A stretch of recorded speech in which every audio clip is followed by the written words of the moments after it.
napakahalaga ng ating commemoration ng Araw ng Kagitingan ngayong araw na ito dahil kailangan natin maalala at kailangan malaman ng ating mga anak yung sakripisyo ng sundalo para tayo ay mamuhay ng mapayapa dito sa ating bansa. Pero sabi ko nga kanina doon sa aking speech, sadly, the state of the nation has failed the Filipino soldier. Kung nakikita nyo, there is an absence of an independent foreign policy framework para sa ating bayan.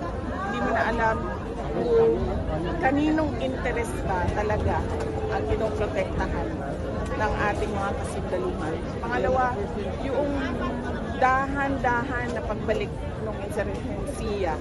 No? Nakikita natin na merong mga iba't ibang skirmishes sa mga lugar at nakikita natin doon ang recruitment ng ating kabataan dito sa grupong NPA.